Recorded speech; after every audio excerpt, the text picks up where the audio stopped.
19-year-old man has been shot dead following gunplay on Duncan Street in East Port of Spain. C News understands the incident happened near the Salvation Army building at around 9 a.m. Police found the man already dead at the scene. Investigators have identified him as Kadeem Richardson. Several spent shells were retrieved at the scene of the shooting. Minister of National Security Major Edmund Dillon continues to take after confronting members of the unruly ISIS gang in Enterprise last Friday. Social activist Mtima Solwazi believes the Minister of National Security perhaps used the wrong approach. Television by all the media houses, because that is newsworthy. You know, the minister clashed with unruly ISIS, quote unquote. But there were other discussions taking place outside. They were outside longer than 5 minutes, DK. I was there, right?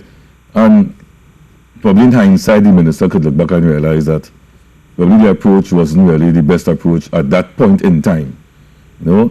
So there's a lot to learn from that experience on Friday. However, the group to which Mr. Solwazi is attached, the Citizen Security Program, faces an uncertain future. The contract up tomorrow, please God. As of today, we still don't know what's the situation with CSP in terms of the extension or the continuation of the program into a second phase. Because as you know, CSP is a pilot project. Has been running so for the past 8 or 9 years.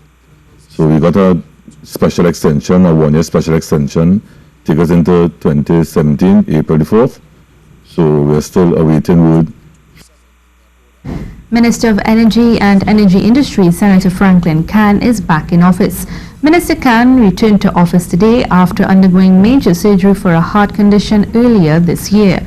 Upon his arrival at the International Waterfront Centre, Minister Khan was warmly greeted by the Permanent Secretary and other members of the ministry's management team.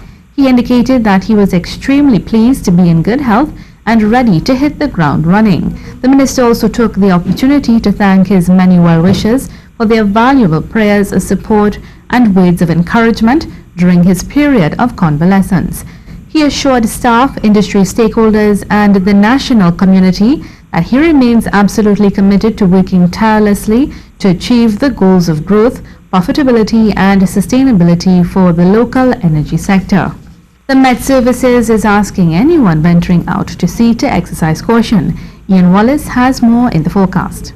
Sea bathers, fisherfolk and boaters should beware, particularly along the northern and sheltered coastlines of Tobago, says the Meteorological Service, due to the long period northerly swells affecting coastlines. Meanwhile, Trinidad and Tobago has been very hot and hazy, with a thick patch of Saharan dust blanketing many parts of the eastern Caribbean, and it will continue through tonight and tomorrow. It's been quite hot in Tobago, 32 degrees Celsius, and in Trinidad, 33 degrees Celsius, and expect a warm night above 24 degrees Celsius in Trinidad and 26 degrees Celsius in Tobago, with more hot weather expected tomorrow.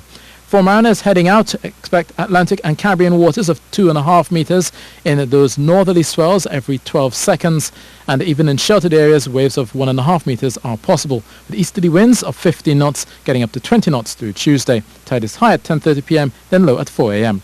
That is the latest weather, and I'm meteorologist Ian Wallace. And that was your C News Update. I'm Mahalia Joseph. Have a good afternoon.